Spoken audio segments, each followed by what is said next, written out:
y'all doing? Right?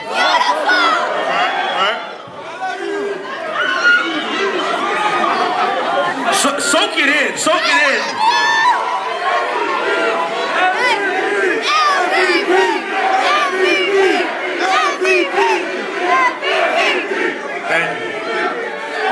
And we're in New York right now. And we're in New York right now. That's how real it is for Kobe. Yo, first of all, let me just say, I've sat next to people, I've sat next to some big names, your Jay-Z's, your big names to interview. I am in a geeked out man fan mode to be standing next to the guy who I consider the greatest in the world of what he does today, ladies and gentlemen, as Ric Flair would say. Oh, this is my crowd tonight.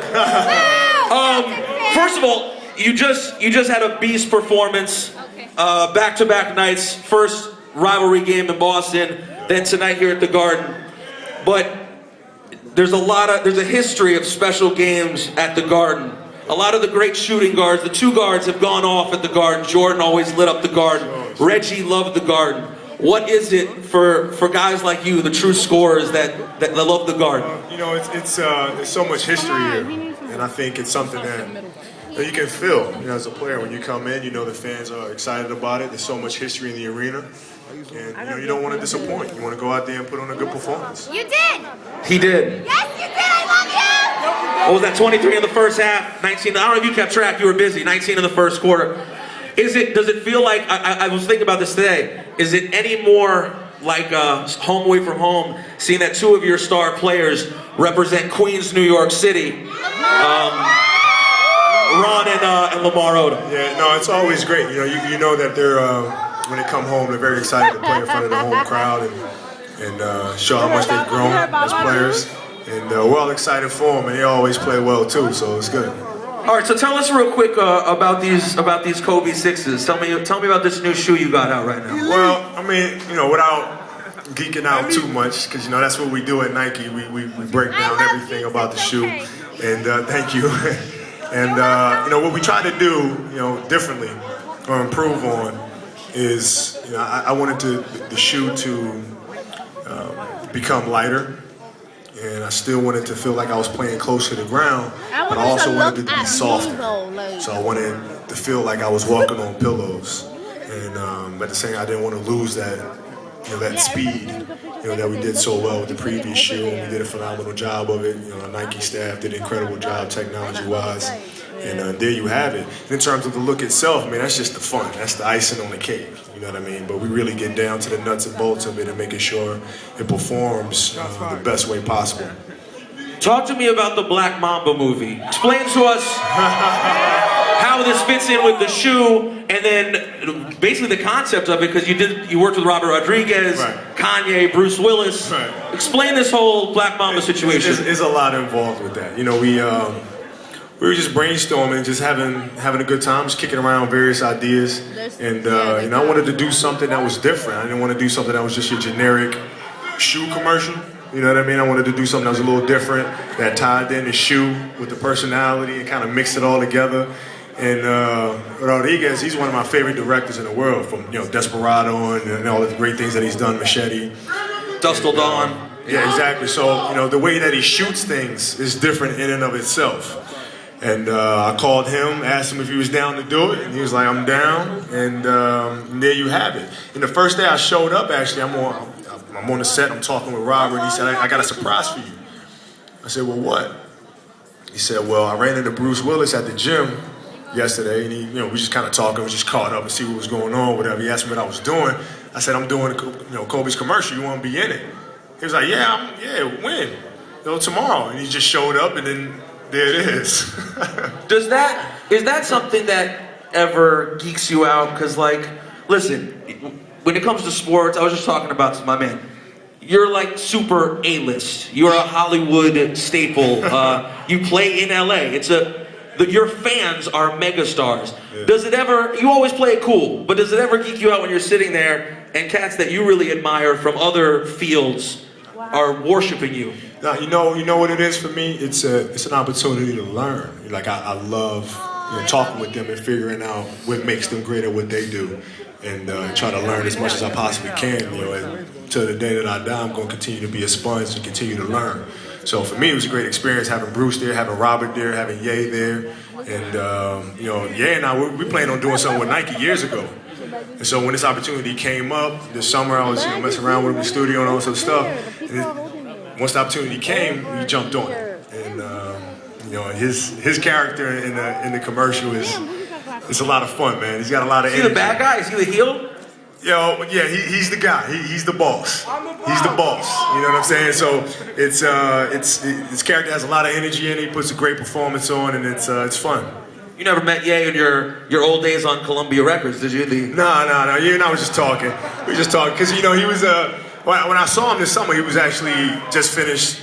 I think Jay just finished doing his verse for the Power remix. And so we were just kind of talking about that concept of it. Do you love the Kanye album? I just want to ask you that. It's phenomenal. It's phenomenal. You know, the one thing that he does the same thing that I do in basketball. You just continue to think outside the box. And, you know, when everybody is zigging, you zag. And that's what he does. He does a great job of it. So we talked about you playing in L.A.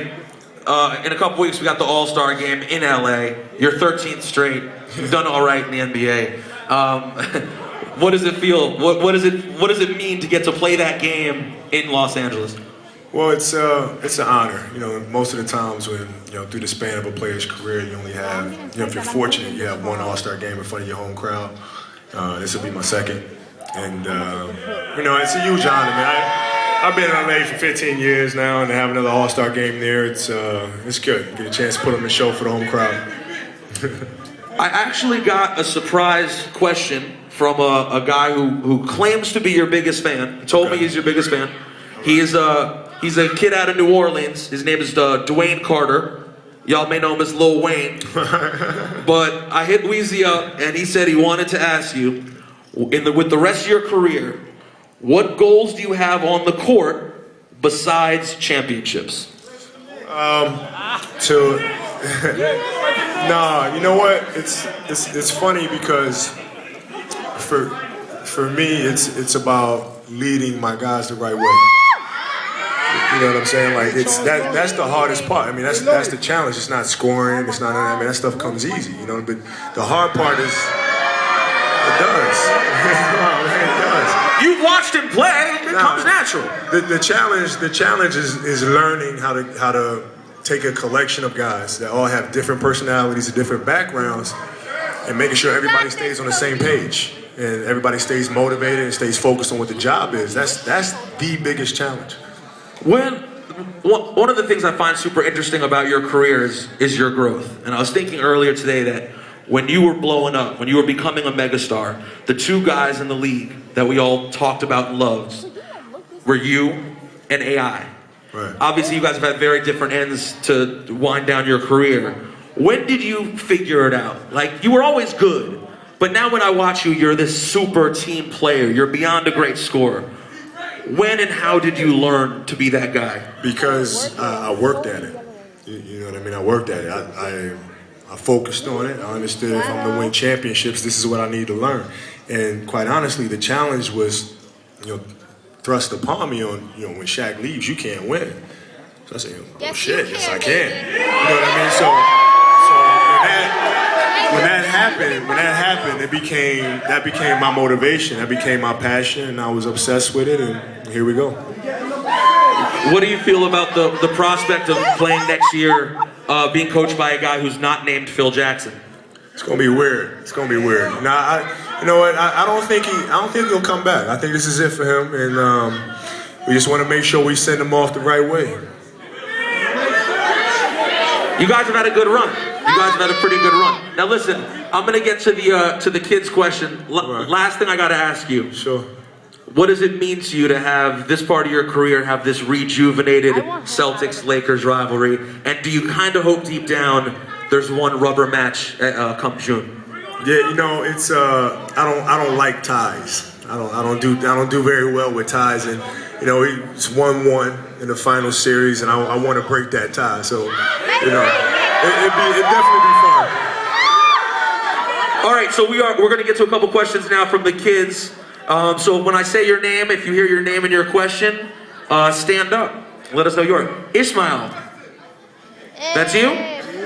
All right, his question, Ismail's question for you is, what advice do you have for a 10-year-old like him who wants to make it to the NBA? What drills specifically